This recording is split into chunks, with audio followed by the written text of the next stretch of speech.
Good morning everybody. छोटों को hello, बड़ों को मेरी ओर से नमस्कार। तो हम आपके सामने आज आ चुके हैं। सामने तो नहीं, मतलब वीडियो रिकॉर्ड कर रहा हूँ आज आपके सामने बहुत दिनों बाद। और इसकी वजह हो सकता है कि मैं आपको जल्दी बताऊँ, अगर मौका मिलेगा तो जल्दी जल्दी हम बताएंगे आपको कि क्या कारण है कि हम वीडियो नहीं बनाते हैं आजकल। तो पहले तो मैं सभी को ये बोल रहा हूँ कि जो भी आजकल फेस्टिवल चले हुए हैं, पिछले कल भी था दशहरा। तो सबको मेरी ओर से दशहरे की बहुत बहुत हार्दिक शुभकामनाएं। तो सेकंड ये कि आपको अपने आप को कंट्रोल करना होगा, क्योंकि अभी फेस्टिवल सीजन स्टार्ट हो गया है।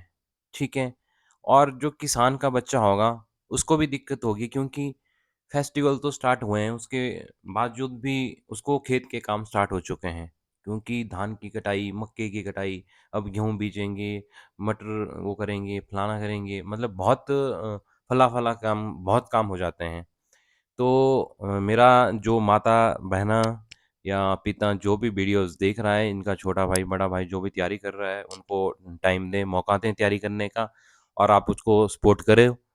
क्योंकि मेरे पास ऐसे मैसेज, मैं ज़्यादा ना बोलूँ तो मेरे पास ऐसे 4-5 मैसेज आए ही होते हैं, चाहे वो व्हाट्सएप में आए, चाहे वो जीमेल के माध्यम से आए। जैसे पिछली कल, अब मैं आपको बता तो नहीं सकता हूँ कि मेरे पास जीमेल किसी का आया है, क्योंकि मैं नाम भी नहीं बताना चाह रहा हूँ, ना ही मैं बता सकता हूँ, क्योंकि किसी की पर्सनल वो हो सकती है, बट हम उससे एक चीज़ सीख सकते हैं। कल मैसेज आया था कि भैया जैसे कि मैं इस टाइम बहुत ही परेशान हूँ, क्या कर सकती हूँ? क्योंकि मेरे इस टाइम जो कि 3 भाई हैं, पहले तो 4 थे, क्योंकि कोविड के टाइम में इनके भाई की एक की डेथ हो गई थी, वो गुज़र चुके थे, इस दुनिया से चले गए थे। तो जो भाई गुज़र चुके हैं वो ट्रिपल आईआईटी पास थे, और 4th रैंक था उनका गेट, वो 4th रैंक में क्लियर करके गए थे। ठीक है? और जो उनके जो 2 भाई बचे हैं ना, वो उनके पापा-मम्मी को बहुत परेशान करते हैं। तो उनकी जो बहन है वो भी बेचारी तैयारी करती है, बट उनको उसको परेशानी होती है तैयारी करने में। तो वो बहुत दुखी है इस टाइम। तो मेरा मानना है कि जो भी भाई बंधु ऐसे भाई है जिसकी बहनें नौकरी नहीं लगी है, जो भी तैयारी कर रही है, लास्ट अटेम्प्ट है या जो भी हुआ, उनका भी सेकंड लास्ट अटेम्प्ट था शायद। यहाँ लिखा हुआ है, मेरे पास है मैसेज पड़ा हुआ, मेल के माध्यम से मैं देख पा रहा हूँ। तो क्योंकि वो यूपीएससी की तैयारी कर रहे हैं वैसे तो, और उनका है लास्ट अटेम्प्ट तो नहीं है, सेकंड लास्ट अटेम्प्ट है उनका। तो उनको अभी परेशानी होती है, तैयारी करने में दिक्कत हो रही है, तो उसने बोला कि मुझे पहली बार दुख हो रहा है कि मैं एक लड़की हूँ। तो मैं सोचता हूँ 2024 में आप बैठे हुए हैं, तो आप भाई है बहन है, किसी को कोई प्रॉब्लम नहीं होनी चाहिए आपकी वजह से। और ये है कि अगर आपका भाई बहन कोई भी नौकरी लगता है, आपको खुशी होती है, फैमिली का कोई भी मेंबर नौकरी लगता है, गज़टेड ऑफिसर लगता है, कोई आईएएस, कोई आईपीएस या कुछ भी लगता है, स्टेट में पीसीएस क्लियर करता है, या कुछ भी सब इंस्पेक्टर या कुछ भी लग जाता है, तो खुशी होती है। ये आप चीज़ें आप फील कर चुके होंगे या कर रहे होंगे। तो सबसे उम्मीद है कि सपोर्ट किया करो अपने छोटे या बड़े भाई को, बहन को, क्योंकि भेदभाव की भावना से आपको नहीं चलना है। तो सबसे मेरा यही निवेदन है माता-पिता से भी कि अपने बच्चों या लड़का या लड़की में भेदभाव ना करें। आप उनको तैयारी करवाएँ अच्छे से, आप उनको पढ़ाएँ, एजुकेशन दें। हमने ऐसे-ऐसे भी देखे हुए हैं कि वो ज़मीन बेच के, घर बेच के यहाँ दिल्ली में बैठे हुए हैं और यूपीएससी की तैयारी कर रहे हैं। ठीक है? इतने भी होते हैं, सबका अपना-अपना होता है, सबके पास इतने पैसे नहीं होती, इतनी पूँजी माता-पिता ने इकट्ठा नहीं की होती है कि उनका बच्चा 5 साल, 8 साल दिल्ली में लगाए। ओके? तो घर की अलग-अलग सिचुएशन होती है, तो हैंडल करनी आपको ही पड़ेगी। और आजकल जैसे मैंने बताया आपको कि फेस्टिवल का जो सीज़न आ चुका है, और जैसे जो किसान का बेटा होगा उसको घर के काम भी बहुत होंगे, तो आपको अपने को बैलेंस बना के चलना होगा, अपने को आप पुश करते रहना। आपको अपनी तैयारी नहीं छोड़नी है, तो आपको कंटिन्यू तैयारी रखनी है। और आपको कितने आप तैयारी करनी हो तो आपको पता ही है, अपने हिसाब से आप देख सकते हैं। तो आज हम देखेंगे कि जो लाइट का प्री का एग्ज़ाम हुआ था, उसके ऊपर हम बात करेंगे, क्योंकि हम बहुत टाइम से नहीं कर पा रहे हैं इसके ऊपर बात। तो मुझे लगता है आज तो बात नहीं भी हो पाएगी, क्योंकि थोड़ी लंबी वीडियो हो गई है, थोड़ा ज़्यादा ही ज्ञान हो गया है। तो ज़्यादा ना कहता हुआ मैं आपको हर बार की तरह एक ही चीज़ पहले बताता हूँ कि पहले आपको भारत का मैप आपके सामने होना चाहिए। और इसमें मैंने और बच्चे जैसे मेरे साथ जुड़े हुए हैं वो बोलते हैं कि हमें मैप ही याद नहीं रखता। सबसे पहले आपने स्टडी टेबल के ऊपर मैप आप रखिए, फिर इस वीडियो को जब भी देखते हैं आप देखो कि ये मैप है, आप मैप ड्रॉ करने की कोशिश करें, मैप बनाने की कोशिश करें। मैं आपको मैप भी बनाना सिखा दूंगा, 1 सेकंड का काम होता है, ज़्यादा से ज़्यादा 10 सेकंड में मैप बन जाएगा आपका, 2-4 मिनट में। 2-4 मिनट में आपको पूरा ही फील कर दोगे आप इसको। जैसे मैं हिमाचल से हूँ तो मैंने इसको ऐसे कर दिया कि ये हिमाचल का मैप है। जो भी बच्चे मेरे को हिमाचल के मिले हैं उनको मैप ही याद नहीं रहता है भाई, हमें ऐसा बोला।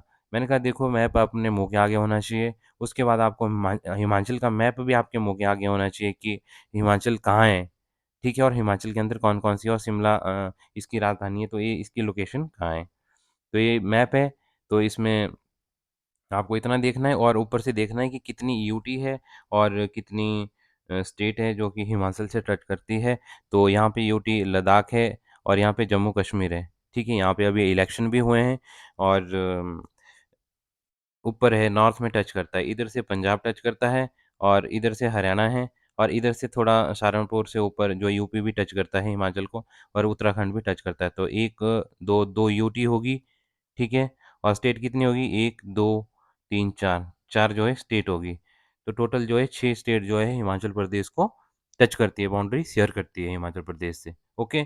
और आपको मैं बता दूं कि आपको राजधानी सबकी याद होनी चाहिए, जैसे राजस्थान की राजधानी जयपुर है, गुजरात की राजधानी गांधीनगर है और अरुणाचल प्रदेश की ईटानगर है। आपको सबकी होनी चाहिए, खासकर आपको नॉर्थ ईस्ट की राजधानी याद होनी चाहिए।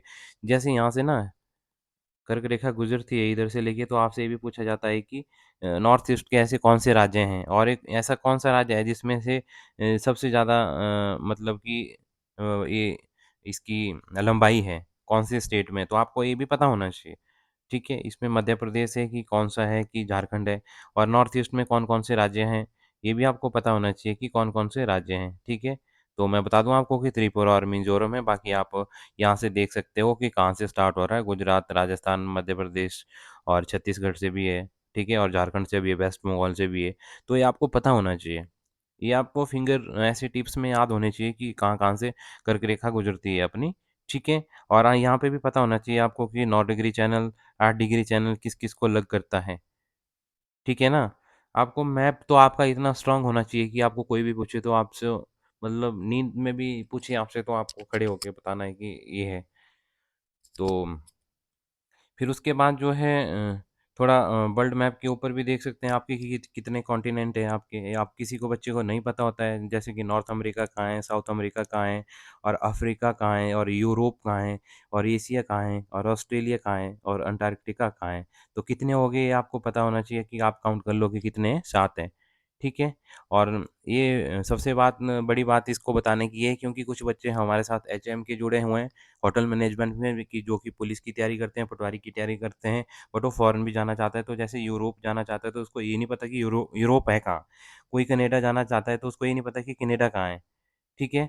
तो तब मेरा बताने का है कि देख लो कहाँ है यूरोप, और आप मैप पे जाओ, नेट पे जाओ, मैप ओपन करो, वहाँ पे देखो कि यूरोप कहाँ है, कौन कौन सी कंट्री है और कहाँ पे कंट्री है, वहाँ की करेंसी क्या है। आपको वहाँ पर पूरा डीपली नॉलेज होना चाहिए तभी आप फॉरेन जाओगे या जा सकते हो। आप पहले देखो आपको बैठता है उसके हिसाब से, क्लाइमेट से लेके, पैसे से लेके, हर चीज़ से लेके, क्योंकि आपको सबसे पहले आपको अपनी हेल्थ भी देखनी है। आप बाहर तो जाते हैं, क्योंकि मैं बता दूं आपको कि नॉर्थ इंडिया, खासकर नॉर्थ इंडिया या भारत मान लो पूरा, क्योंकि हमारा जो है वेस्टर्न कंट्री का जो खाना, फूड फूड जो है फॉलो करते हैं। वेस्टर्न कंट्री मतलब कि जो एशिया है, तो हमारी लोकेशन यहाँ है तो यहाँ को वेस्टर्न ही मानते हैं इधर को, ठीक है। खासकर जो जिन्होंने ज़्यादा रूल किया होता है उनको हम ज़्यादा फॉलो करते हैं, ठीक है। तो यूके को हम, और यहाँ पे नॉर्थ वेस्ट जो वेस्टर्न कंट्री है उनको हम ज़्यादा तवज्जो देते हैं। उनका हम पिज़्ज़ा खा रहे हैं, उनका हम बर्गर खा रहे हैं, उनका हम पता नहीं क्या-क्या ही हर कुछ खा रहे हैं उनके हिसाब से। यानी आपने कभी देखा है कि जो हिमाचल में या भारत में जो कि ट्रेडिशनल फूड होता है, आपने उसको खाया कभी, फ़ील किया कभी? क्योंकि आप उसको लो मानते हैं। अगर मान लो आप कहीं मक्की की रोटी और साग और वहाँ पे मक्खन खा रहे होंगे तो लोग बोलेंगे यार देखो कितना वो है कि ये वो क्या खाना खा रहा है। अगर बर्गर खा रहा है या पिज़्ज़ा खा रहा है तो आपको ये माना जाएगा कि ये बहुत ही अमीर होगा। ये सोच आपको बदलनी होगी। ज़रूरी नहीं है कि कोट पैंट पहना हुआ बंदा कंफर्टेबल नहीं है, फिर भी जकड़ा हुआ है, फिर भी आप उस चीज़ को पहन रहे हैं। धोती कुर्ते वाला भी खुश रह सकता है यार। ज़रूरी नहीं है कि आपके पास बड़ी-बड़ी लग्ज़री गाड़ियाँ हो, आप ऑल्टो से भी खुश रह सकते हो। मैं कहता हूँ आप ज़रूरी नहीं है कि आप आईफ़ोन से ही खुश रह सकते हैं।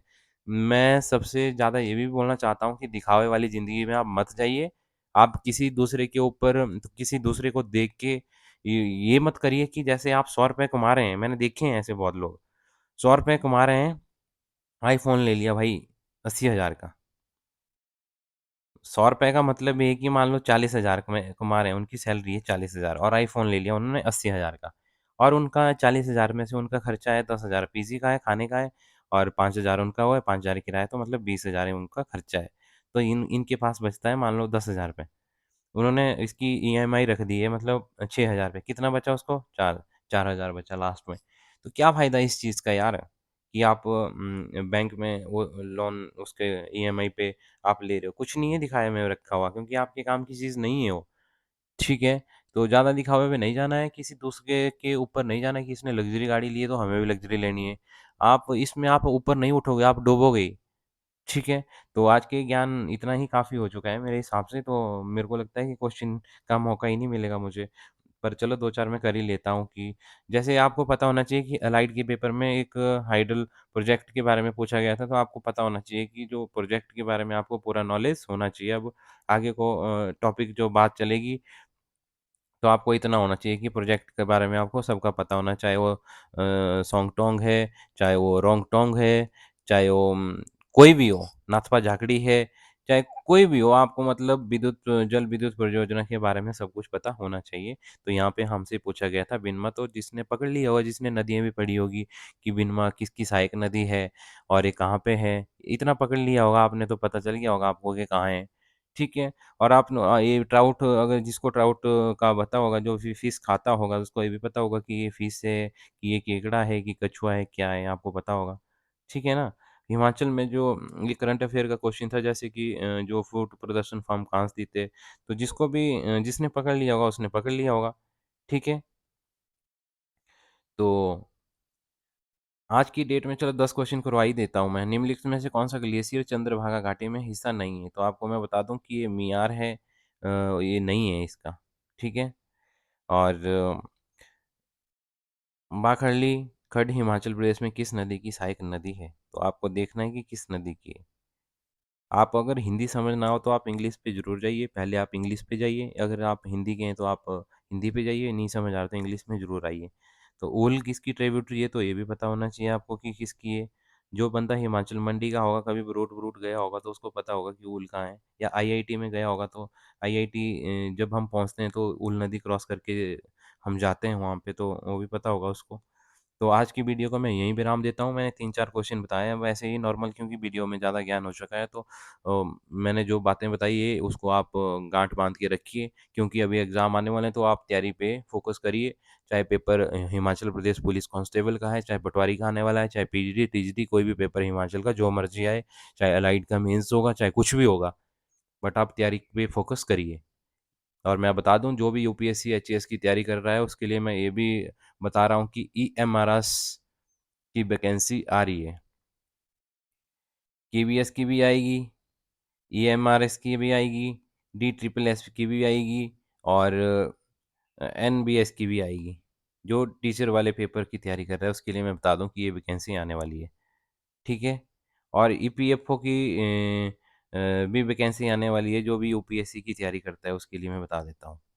तो thank you so much everyone, like share and comment जरूर करें, क्योंकि आपके लिए एक लाइक से, एक शेयर से हमारी वीडियो आगे आपके भाई बंधु तक पहुंचती है। तो आप क्या चाहते हैं कि आपका भाई बंधु फ्रेंड जॉब ना हो, तो आप लाइक शेयर जरूर करो और आगे पहुंचाओ इस वीडियो को। Thank you.